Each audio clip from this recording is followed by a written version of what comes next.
అసలు సంగతి. చీనా దేశంలోని ఒక గ్రామంలో చెంగిజ్ అనే యువకుడు ఉండేవాడు. అతడికి ప్రగల్భాలు తప్ప మరో మాట నోట రావని అంతా చెప్పుకునేవారు.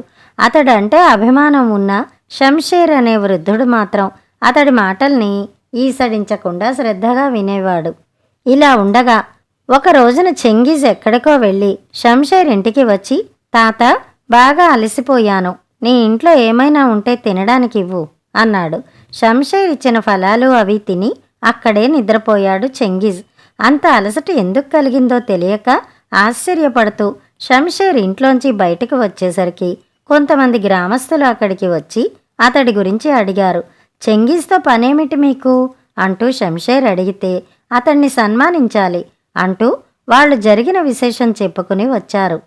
ఆ గ్రామానికి రోజూ ఒక దొంగ వచ్చి వెడుతున్నాడు. ఎలా వస్తాడో ఎప్పుడొస్తాడో తెలియదు. రోజు ఒకరింట్లో దొంగతనం జరుగుతూ ఉంది. గ్రామాధికారి చెంగిజ్తో ఊరికే గొప్పలు చెప్పుకోవడం కాదు, చేతనైతే నువ్వు దొంగను స్వయంగా పట్టరాదు అని సవాలు చేశాడు. దొంగను పట్టడం ఏమంత కష్టం కాదు, అందుకు తెలివిని ఉపయోగించాలి. ఊరి చివర లోతైన గొయ్యి తవ్వి దానిమీద తెలియకుండా ఆకులు కప్పి ఓ చిన్న డబ్బుల మూట పెట్టామంటే దొంగ గోతిలో పడతాడు అన్నాడు చెంగిజ్. ఆ రాత్రి గుణపం పట్టుకుని అతడు ఊరి చివరికి వెళ్ళాడు. తెల్లవారి చూస్తే నిలువెత్తి గోతిలో ఆ దొంగ పడి ఉన్నాడు. షంషేర్ అంతా విని, ఇది చెంగిజ్ పనై ఉండదు, రాత్రి నాకు పిడుగుపడిన చప్పుడు వినిపించింది. ఆ గొయ్యి పిడుగు వల్ల ఏర్పడి ఉంటుంది. రాత్రిపూట ఎప్పుడూ లేని గోతిని చూసుకోకపోవటం వల్ల దొంగ అందులో పడి ఉంటాడు అన్నాడు. చాలామంది అది నమ్మలేదు.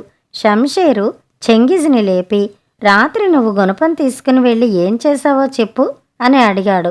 ఊరి చివర గొయ్యి తీద్దామని వెళ్ళాను. కాసేపు పని చేసేసరికి దెయ్యం ఒకటి వచ్చింది.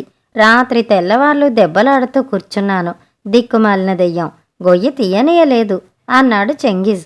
అతడు చెప్పిన వివరాలను బట్టి అతడు వెళ్ళింది కూడా ఊరి చివర మరో పక్కకని అందరికీ అర్థమైంది.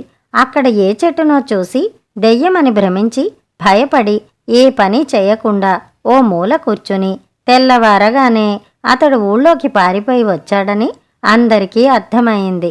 అంతా వెళ్ళిపోయాక అసలు విషయం చెంగిజ్కి తెలిసి, తాత, ఆ గొయ్యి నేనే తీశానని వాళ్ళు అంటుంటే నువ్వు ఒప్పేసుకుని ఉంటే నాకు ఎంతో పేరు వచ్చేది కదా అన్నాడు బాధగా.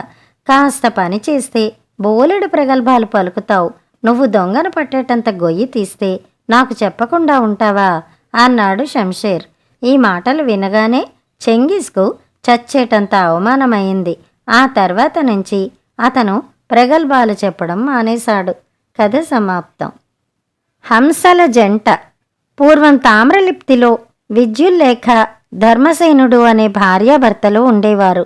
ధర్మసేనుడు వ్యాపారం చేసి లక్షలు గడించాడు. అయితే కష్టపడి సంపాదించిన ఆ డబ్బును ఒకనాడు దొంగలు పడి దోచుకుపోయారు. దానితో ఆ దంపతులకు జీవితం మీద నిరాశ కలిగింది. ఊరికి వెలుపలి ఒక కొలను సమీపంలో చితిని రగిలించారు. ఆ కొలంలోని హంసలు వారు చేస్తున్న వింతను చూస్తున్నాయి.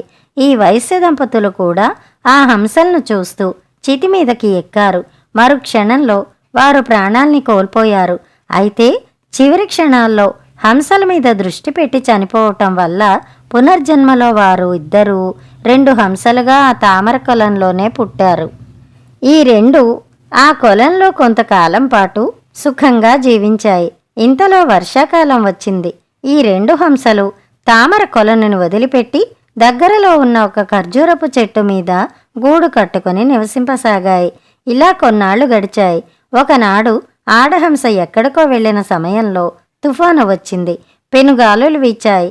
గాలి తాకిడికి ఖర్జూరపు చెట్టు కూలిపోయింది. దానితో మగహంస చెట్టుని వదిలి ఆడహంసను వెతుక్కుంటూ వెళ్ళింది. అయితే అప్పుడు తుఫానులో చిక్కుకున్న ఆడహంస ఒక పర్వత శిఖరాన్ని చేరింది. అక్కడ చలికి గజగజ వణుకుతూ ఉన్నది. మగహంస అన్ని దిక్కులు తిరిగి అతి కష్టం మీద ఆ పర్వతం వద్దకు చేరింది. అక్కడే ఉన్న భార్యను చూసి ఎంతో సంతోషించింది. ఖర్జూరపు చెట్టు మీది తమ గూడు కూలిపోయిన వృత్తాంతాన్ని భార్యకు చెప్పింది మగహంస. ఆ కొండ మీదనే వారిరువురు ఉండిపోవాలని నిశ్చయించుకున్నారు.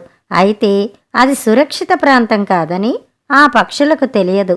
అలవాటు ప్రకారం ఆ ప్రాంతంలో సంచరించే బోయవాడొకడు ఒకనాడు ఈ హంసల్ని చూసి చాలా సంతోషపడ్డాడు. బండచాటు నుండి బాణాన్ని వదిలాడు. అది తగిలి ఆడహంస గిలగిల కొట్టుకుని కింద పడిపోయింది. మగహంస రివ్వున ఎగిరి దూరంగా పోయింది. బోయవాడు ఆడహంసని పట్టుకుని కొండ దిగి తన గుడిసెకు తీసుకుపోతున్నాడు. అక్కడ దాన్ని బాగా కాల్చుకుని తిందామని అతడి ఉద్దేశం. ఇంతలో కొందరు రక్షక భటులు కత్తులు పట్టుకుని గుర్రాల్ని ఎక్కి ఎదురుగా వస్తున్నారు. వాళ్ళని చూసేసరికి బోయవాడికి భయం కలిగింది. అందమైన ఈ హంసను వాళ్ళు గుంజుకుని ఆహారంగా పట్టుకుపోతారేమోనని అనుమానపడ్డాడు. అందుకని పక్కనే ఉన్న ఒక పొదలో దాన్ని దాచిపెట్టి దూరంగా వెళ్ళి నిలబడ్డాడు బోయవాడు. విచిత్రమేమంటే ఆ పొదలోపలి గడ్డిలో సంజీవకరణి మూలిక ఒకటి ఉంది. ఆ మూలిక స్పర్శతో ఆడహంసకు ప్రాణం వచ్చింది. ఇంకే ఒక్క క్షణమైనా ఆగకుండా అది రివ్వున ఎగురుకుంటూ గగన మార్గంలో వెళ్ళిపోయింది. వేటగాడు గుడ్లు అప్పగించి ఇదంతా చూస్తున్నాడు. ఇదిలా ఉండగా మగహంస అలా పోయిపోయి కొంత దూరంలో ఒక తామరకలను చూసింది. అందులో కొన్ని హంసలు ఉన్నాయి. వాటి దగ్గరికి చేరి తన గోడు వినిపించింది మగహంస. ఆ హంసలు ఈ కొత్త హంసను ఓదార్చి తమ గుంపులో కలుపుకున్నాయి. అయితే ఈ మగహంస దురదృష్టం అక్కడికి కూడా తరుముకుంటూ వచ్చింది. తెల్లవారక ముందే మరో బోయవాడు కొలను పక్కనే వలపన్ని వెళ్ళిపోయాడు. ఈ హంసలు అన్నీ ఆహారం మీది ఆశతో వల్లో చిక్కుకునిపోయాయి. బయటపడే మార్గం లేక ప్రాణభయంతో గిలగిల కొట్టుకుంటున్నాయి. ఇంతలో సంజీవకరణితో బతికిన ఆడహంస తన భర్తను వెతుక్కుంటూ ఈ తామరకొలను వద్దకు వచ్చింది. వలలో చిక్కిన తన భర్తను గుర్తుపట్టింది. తాను ఎట్లా బ్రతికింది భర్తతో చెప్పింది. మగహంస కన్నీళ్లు పెట్టుకుని దగ్గరికి రాకు, ఇది వల, మేమిందులో చిక్కుబడిపోయాము, దూరంగా వెళ్ళిపో అని హెచ్చరించింది. ఆడహంస భర్తను బ్రతికించుకునేందుకు ఏదైనా మార్గం ఆలోచించింది. అప్పుడు దానికి ఒక ఉపాయం స్ఫురించింది. ఈ వల ఒక చెట్టు పక్కనే పరచబడి ఉంది. ఆ చెట్టు మీద ఒక కోతి కూర్చుని ఉంది. ఆడహంస వేగంగా పోయి ఆ కోతి కంటిని పొడిచింది. కోతి చెట్టు మీద నుండి బాధతో కింద పడిపోయింది. సరిగ్గా అది వల మీద పడింది. దాని కాళ్ళు వలలో చిక్కుకున్నాయి. ఇంక ఊరుకుంటుందా? వలనంతా కొరికి చిందరవందర చేసింది. వలలో చిక్కుకున్న హంసలన్నీ రివ్వుమని ఎగురుకుంటూ బయటికి వచ్చాయి. ఇలా చక్కని ఉపాయంతో ఆడహంస తన భర్తను విడిపించుకుని భర్తతో కలిసి ఎక్కడికో వెళ్ళి చాలా కాలం సుఖంగా జీవించింది. కథ సమాప్తం.